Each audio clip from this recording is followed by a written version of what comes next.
Gəlin bu dəfə InDesign'da sadə primitivlərlə iş, fiqurlarla iş mövzusuna baxaq. Eyni zamanda bu fiqurlara rəng və konturların verilməsi məsələlərini müzakirə edək.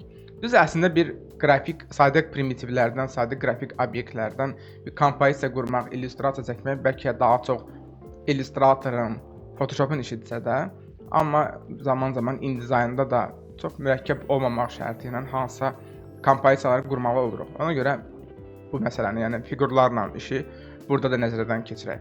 Və artıq elə ilk bax və əgər diqqətinizi çəkdisə, görə bilərsiniz ki, Illustrator'dan fərqli olaraq InDesign'da bu primitivlərin sayı kifayət qədər azdır. Belə biraz onu göstərir ki, InDesign'ın işi bu sadə qrafik obyektlərdən kompozisiya qurmaq deyil. Yəni InDesign daha çox başqa şey üçün, çox səhifəli materialları hazırlamaq, dizayn materiallarını hazırlamaq üçün nəzərdə tutulur. Və gəlin sözü çox da uzatmadan başlayaq obyektlərlə tanış olmağa. Götürək elə siyahıdakı birinci formanı Rectangle tool M hərfinə aktiv olur.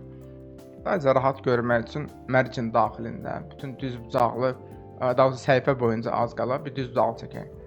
Və bizim hal-hazırda cari parametrlərimizə görə obyektin içərisi boşdur, konturlar isə qaradır. Və əslində həmin şeyi biz burada da görə bilirik. Düzdür, margin xəttləri ilə düzbucaqlının konturları hal-hazırda qarışıb bir-birinə, amma əvvəlki dərslərində artıq bilirsiniz ki, W-nu bassaq, yəni preview rejiminə keçsək, o zaman artıq grid bizə mane olmayacaq və biz çəkdiyimiz obyekti daha səlis şəkildə görə biləcəyik.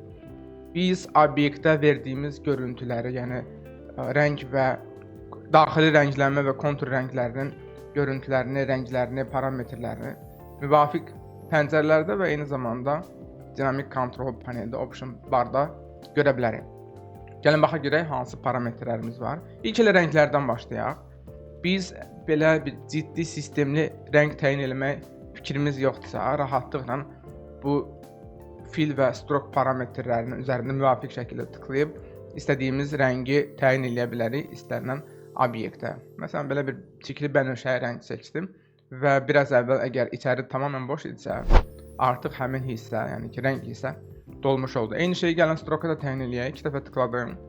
Bu dəfə də olsun belə bir firuzəyi rəng, okey elədik və əslində yaxınlaşdırsaq daha dəqiq görərik ki, doğrudan da həm içərinin rəngi, həm də konturun rəngi müvafiq formada dəyişildi. Rənglərlə bağlı əslində iş bu. Biz InDesign'da, yəni demək olar ki, bu göstərdiyim addımla, ardıcıllıqla heç vaxt obyektə rəng vermirik. Yəni təsadüfi rənglərlə işləmirik. Biz daha çox bizə təklif olunan və ya özümüzün hazırlayacağımız swatch-la sanki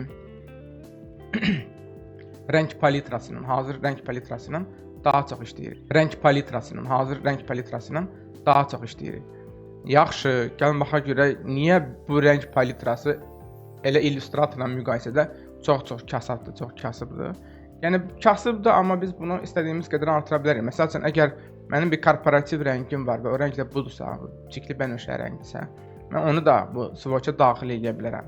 Bir daha içəri girək, ümumiyyətlə fikir verək ki, bizim obyektimizin, daha doğrusu rəngimizin rəng kodu nədir? Rəng nəzəriyyəsi, rəng kodları ilə bağlı bilgiyə sahib deyilsə, o zaman bunlar, bu rəqəmlər sizə qorxulu gələ bilər. Amma sadəcə bunları bir rənglərin fiziki olaraq qarşılığı kimi görə bilərsiniz. Bizim mətbəədə, çap prosesində 4 əsas rəngimiz var. Cyan, magenta, yellow and black. Yəni biraz bizim dilə tərcümə eləsək primitiv formada. Mavi, çəhrayı, sarı və qara rənglər. Bu onların sadəcə başlıqlarıdır. Və bu da onların faiz nisbətidir.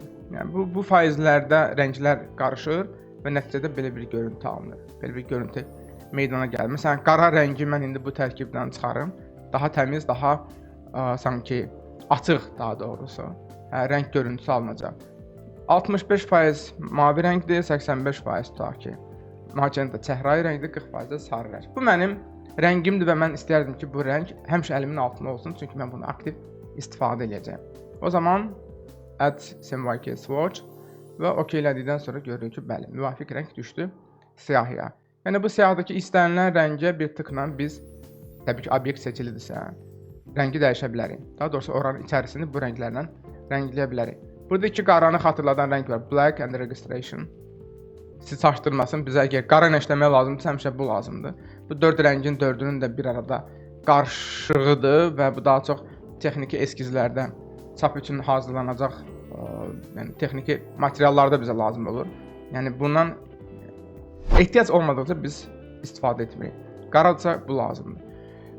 Rənglərə gələndə ön planda və arxa plandakı, daha doğrusu sırf InDesign'ın dilindən getsək də, fill and stroke, yəni ki, içəri rəngi və kontur rənglərinin yerini dəyişə bilirik. Obyekt seçilidir. Gəlin stroke qalınlaşdıraq ki, hiss olunsun ki, söhbət nədən gedir. Rənglərin yerini dəyişmək üçün Shift X eyni Illustratorda olduğu kimi. Shift X-i bastırmanda rənglər yerini dəyişir. Əla, hansısa bir rəngi yığışdırmaq istəyirsə, məsəl üçün qara çərçivə olmasın. O zaman buradan, hardan istəyirsə, yəni yetər ki, X-i basaq ki, stroke öndə olsun. Yəni InDesign bilsin ki, mən hal-hazırda stroke ilə işləmək istəyirəm. Və none dediyimiz anda avtomatik həmin o stroke'un rəngi yoxa çıxdı. Və yuxarıdakı bu options bardan da eyni qaydada ya bir rəng təyin edə bilərəm, ya da ümumiyyətlə deyə bilərəm ki, heç bir rəng olmasın. Elə rəng məsələsinə gələndə artıq bayaq yoxladıq. Bir daha təkrarlayırıq. Biz kənara qalınlıq vermək istəyirsə, o zaman siyahıdan hansısa bir şablon ölçüsünü götürək, ya da ki, bu xananın içində istədiyimiz rəqəmi daxil edə bilərik. Və müvafiq xətt qalınlığı da obyektdə real zamanda tətbiq olunacaq. Baxaq sonra başqa nəyimiz var bizim rənglərlə bağlı. Rəngləri bu dəfə də başqa obyektlərin üzərində yoxlayaq. Ən azından həm də sadə primitivlərin üzərindən keçmiş olarıq. Hotkey L hərfi olan, L hərfi olan ellips tool. Əgər adi halda çəkilirsə ellips olacaq. Çəkərkən Shift-i basıb saxlayırıqsa, Photoshopda və Illustratorda olduğu kimi dairə çəkiləcək. Təbii ki, müvafiq olaraq düz bucaqda çəkəndə Shift-i basarıqsa, o zaman düz bucaqlı əvəzinə kvadrat çəkilmiş olacaq. Yəni ellipsi yığışdıraq, hələlik ki, dairə ilə məşğul olaq. Dursun buralarda bir yerdə. Yenə də eyni qaydada qalınlıq təyin edə bilərik. X-i basarıq ki, rəng fill öndə olsun və içərisinə hansısa rəng təyin edə bilərik. Bizə təklif olunan rəngləri də biz redaktə edə bilirik. Üzərindəki tərəfə tıklayırıq, avtomatik daxil oluruq həmin rəngin parametrlərinə. Və biz artıq burada tutaq ki, bu qırmızının əvəzinə başqa bir variant təyin edə bilərik. Məsəl üçün elə çəhrayı olsun. Çox az sarı rəng qarışığı olan bir çəhrayı. Yellow'unu yığışdırırıq, tamamilə sıfırladıq. Hətta siyanı da, göyü də yığışdıraq. Ancaq pinkdən ibarət, çəhrayıdan ibarət bir görüntü olsun. Və biraz da içinə çəhrayı rəng qarışdıraq. Nə qədər olsun? Olsun elə 40% bəs edir. Təxminən bir balaca isti tonları olan bir çəhrayı rəng alınmış oldu.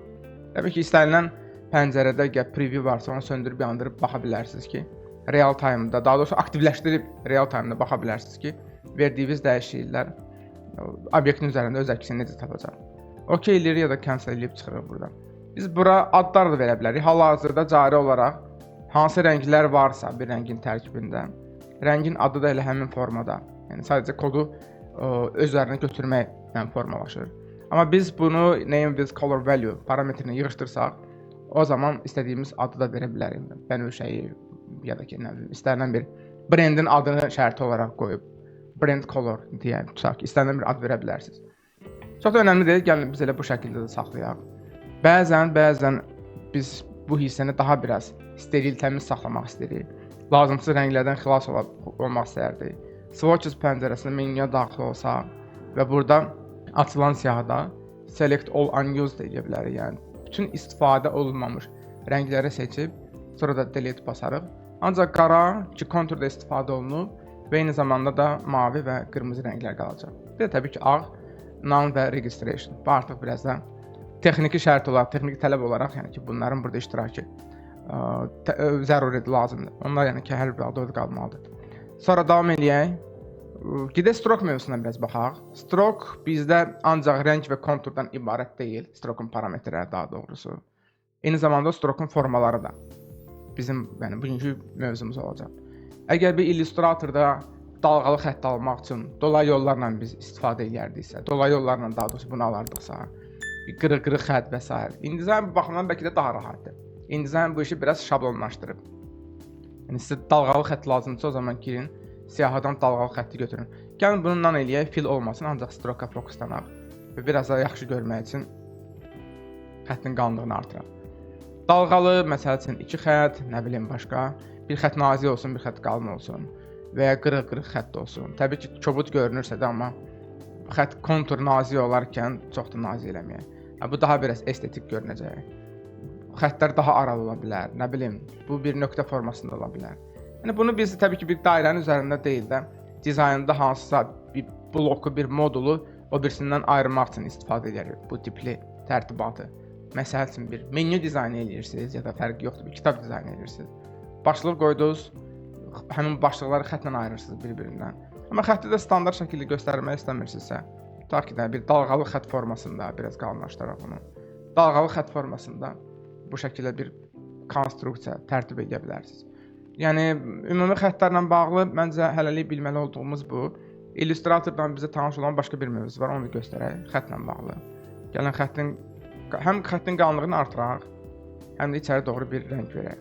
Biz xətti böyütdükcə nə baş verir həmişə? Dairəmizin sərhəddi fiziki olaraq sərhəddi artıq buralardadır. Biz xətti qalınlaşdırırıq, bu qalınlıq çölə və daxilə doğru gedir. Bunun səbəbi nədir? Bunun səbəbi odur ki, həm də stroke pəncərəsini də açaqdan, fərqli pəncərələrlə işləmiş olaraq. Bunun səbəbi odur ki, bizdə align stroke funksiyası, daha doğrusu bölməsində ilk parametr align stroke to center aktivdir.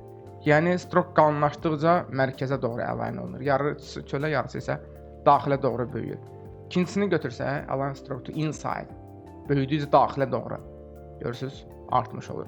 Yəni biraz da artıraq, biraz da artıraq. Yəni xətt nə qədər böyürsə böyüsün, dairəmizin əsas ilkin fiziki qalınlığı, daha doğrusu fiziki ölçüləri, qabaritləri yerində qalır. Bir də bunun tərsinəsi ola bilər. Tərsinəsi ola bilər. Align stroke to outside. Yəni nə qədər böyütsək, bundan sonra sonuca doğru, kənarlara doğru bu xəttlər artmış olar, böyümüş olar. Polygon tool-la gəlin növbəti parametri nəzərdən keçirək.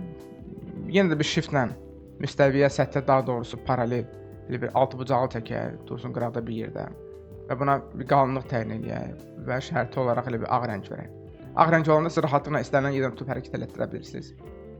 Amma içərisi boş olunsa, görürsünüz bəzən idarə etmək çətin olur. Ona görə məcbursunuz ki, ancaq kənardan, aktiv hissədən, dolu hissədən tutub hərəkət etdirəsiniz. Amma bu halda isə bir problem yoxdur. Yaxşı, biz nəyə baxacaqdıq? Stroke'un parametrlərinə. Gəlin yaxından baxaq. Künclər bizdə künclər itidir. Amma join hissədə birinci parametri meter join əvəzinə round join qoysaq, görürsünüz künclər daha yumşaq olur. Əgər belə sərt görünüşlü obyektlərdən, formalardan qaçınıb da biraz daha yumşaq dosyanı ab-hava yaratmaq istəyirsinizsə, bax bundan istifadə eləmək mümkündür. Praktikada çox da istifadə etmədiyimiz bevel join parametri də var. Yəni birləşən hissələr sanki belə kəsilmiş müəyyən bucaq altında formalar şəklində olacaq. Biz yenə də qaytaraq obyekti seçəndən sonra standart görünüşə. Bizim oxlarla bağlı elə gəlin növbəti primitivlər mövzusunu son olaraq da line tool-la tamamlayaq. Yəni shift-i basıb saxlayıb bir düz xətt çəkərik. Line tool-un hotkeyi nədir? Əyri slash, əyri xətt yəni ki.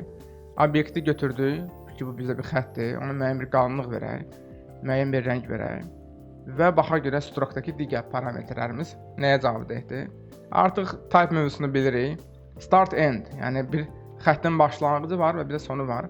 Başlanğıcda nə olsun? Olsun tutaq ki, bir ox çəkək, nöqtədən oxa doğru. Bir dairə və sonunda da nə olsun? Sonunda da olsun bir ox.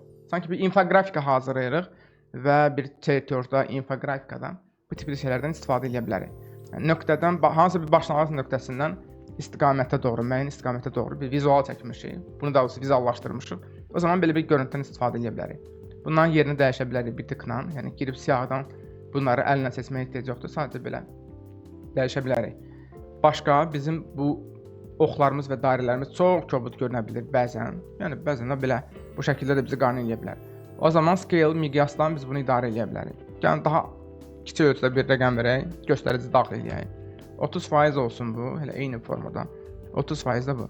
Görürsən, yəni əslində kifayət qədər böyük rəqəmdir 30%. Böyük bir nisbətdir. Amma xəttimiz çox qalın olduğu üçün biz həmin o görüntünü itirmiş olduq. Əslində 30% ümumi olaraq belə böyük görünsə də miqyas olaraq çox vaxt bizə yoxa çıxar dərəcədə bir görüntü verəcək, amma daha kiçik ölçülərdə eləmək üçün tutaq ki 60-70%-ə qədər azaltdıq və belə bir görüntü aldıq. Və align bölməsinə gəlin elə stroke-a başlamışkən axıra çatdıraq məsələni. Bizi maraqlandıran növbəti bölmə, yaxınlaşdıraq ox hissəsinə baxaq. Burada görürsünüz, biz faizi dəyişdiyimizə görə bunu 100% eləyək, bunu da 100% eləyək. Faizi dəyişdiyimizə görə xəttin fiziki olaraq bir hissəsi oxdan kənara çıxırdı. Bir də bu var, align. və bizim xəttimiz hardasa bu hissələrdə bitirsə, ondan sonra bu başlıqlar belə deyək ki, davam edəcək. Ya da ki, bizim xəttimiz harda bitirsə, oxlar həmin o xəttə qədər artıq tamamlanmış olacaq. Yəni fiziki olaraq xəttdən sonra mı olsun ox və ya dairə ya da hansısa bir qrafik forma, ya da heç bir əlavə çıxıntı olmasın. Xəttimiz hardadırsa o obyektlərdə, daha doğrusu bu detallarda həmin bu xəttin sərhədləri daxilində mi olsun? Bu həmin parametrə cavab verən bir hissədir. Yəni sadəcə izah eləyək, bilin ki, belə bir şey var. Praktikada çox da toxunmadığımız bəlkə də mövzulardan biridir. Ümumi olaraq InDesign'da biz sadə qrafik obyektlərlə iş görərkən bu tipli əməliyyatlar aparırıq. Yəni rəngləyirik, kontur veririk, konturların ölçüsünü dəyişirik, tipini dəyişirik, konturların özünü künclərdə və kənarlarda necə aparmasını təyin edirik. Yəni InDesign'da əslində bu səviyyədə bilməyimiz kifayət edir ki, bizə InDesign'da işləyərkən rahatlıqla sadə hansı kompozisiyalar ya da ki, qrafik toxunuşları eləyə bilək. Bu şəkildə eyni qaydada siz də praktikadan keçirin. Əminəm ki, Illustrator mövzusunu, Photoshop mövzusunu bilirsinizsə, bu sizin üçün artıq tanış mövzudur. Çünki radikal heç bir fərqli yoxdur. Biraz bəlkə swatches daha InDesign'da sadədir, daha sistemlidir. Qalan isə ümumi olaraq digər iki proqramla, Illustratorla, Photoshopla eyniliyi təşkil edir. Təşəkkür edim, praktikadan keçirin, InDesign'ın növbəti dərsində görüşək.